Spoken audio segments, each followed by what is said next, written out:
निर्जला एकादशी व्रत कथा।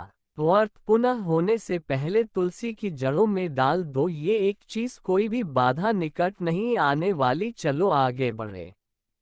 भीमसेन व्यास जी से कहने लगे कि हे पितामह, भ्राता युधिष्ठिर, माता कुंती, द्रौपदी, अर्जुन, नकुल और सहदेव आदि सब एकादशी का व्रत करने को कहते हैं, परंतु महाराज मैं उनसे कहता हूँ कि भाई मैं भगवान की शक्ति पूजा आदि तो कर सकता हूँ, दान भी दे सकता हूँ, परंतु भोजन के बिना नहीं रह सकता।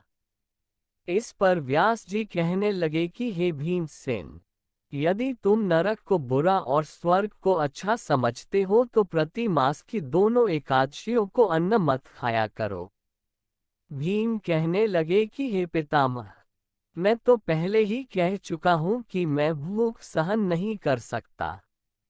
यदि वर्ष भर में कोई एक ही व्रत हो तो वह मैं रख सकता हूँ, क्योंकि मेरे पेट में वृक नाम वाली अग्नि है, सो मैं भोजन किए बिना नहीं रह सकता।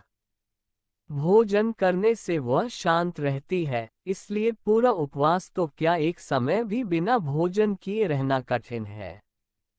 अतः आप मुझे कोई ऐसा व्रत बताए जो वर्ष में केवल एक बार ही करना पड़े और मुझे स्वर्ग की प्राप्ति हो जाए। श्री व्यास जी कहने लगे कि हे पुत्र, बड़े बड़े ऋषियों ने बहुत शास्त्र आदि बनाए हैं जिनसे बिना धन के थोड़े परिश्रम से ही स्वर्ग की प्राप्ति हो सकती है। इसी प्रकार शास्त्रों में दोनों पक्षों की एकादशी का व्रत मुक्ति के लिए रखा जाता है। व्यास जी के वचन सुनकर भीमसेन नरक में जाने के नाम से भयभीत हो गए और कांपकर कहने लगे कि अब क्या करूं। मास में 2 व्रत तो मैं कर नहीं सकता, हाँ वर्ष में एक व्रत करने का प्रयत्न अवश्य कर सकता हूँ।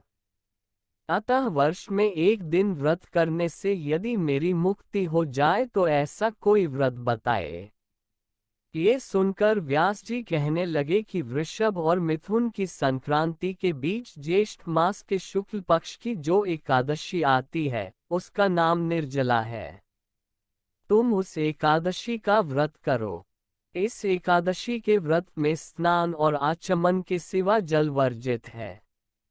आचमन में 6 मासे से अधिक जल नहीं होना चाहिए, अन्यथा वह मद्यपान के सदृश हो जाता है। इस दिन भोजन नहीं करना चाहिए, क्योंकि भोजन करने से व्रत नष्ट हो जाता है। यदि एकादशी को सूर्योदय से लेकर द्वादशी के सूर्योदय तक जल ग्रहण न करे तो उससे सारी एकादशियों के व्रत का फल प्राप्त होता है।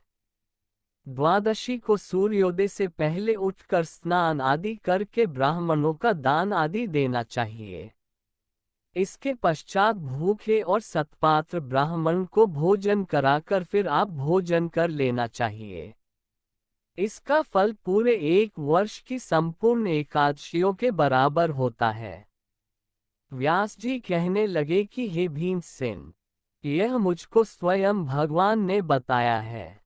इस एकादशी का पुण्य समस्त तीर्थों और दानों से अधिक है। केवल एक दिन मनुष्य निर्जल रहने से पापों से मुक्त हो जाता है। जो मनुष्य निर्जला एकादशी का व्रत करते हैं उनकी मृत्यु के समय यमदूत आकर नहीं घेरते, वरन भगवान के पार्षद उसे पुष्पक विमान में बिठाकर स्वर्ग को ले जाते हैं। अतः संसार में सबसे श्रेष्ठ निर्जला एकादशी का व्रत है, इसलिए यत्न के साथ इस व्रत को करना चाहिए। उस दिन ओम नमो भगवते वासुदेवाय मंत्र का उच्चारण करना चाहिए और गोदान करना चाहिए। इस प्रकार व्यास जी की आज्ञानुसार भीमसेन ने इस व्रत को किया। इसलिए इस एकादशी को भीमसेनी या पांडव एकादशी भी कहते हैं। निर्जला व्रत करने से पूर्व भगवान से प्रार्थना करें कि हे भगवान, आज मैं निर्जला व्रत करता हूँ, दूसरे दिन भोजन करूँगा।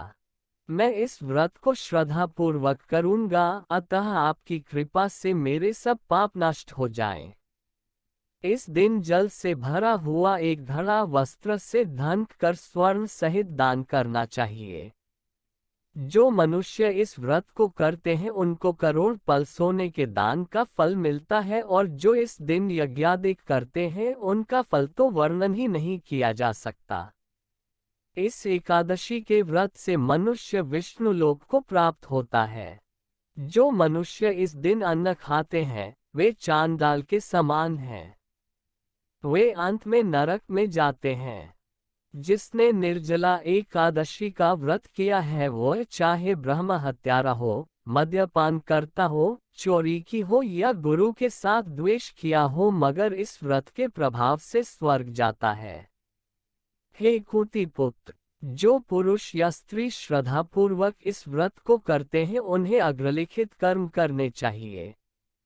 प्रथम भगवान का पूजन, फिर गौदान, ब्राह्मणों को मिष्ठान व दक्षिणा देनी चाहिए तथा जल से भरे कलश का दान अवश्य करना चाहिए। निर्जला के दिन अन्न, वस्त्र, उपाहन, जूती आदि का दान भी करना चाहिए। जो मनुष्य भक्तिपूर्वक इस कथा को पढ़ते या सुनते हैं उन्हें निश्चय ही स्वर्ग की प्राप्ति होती है।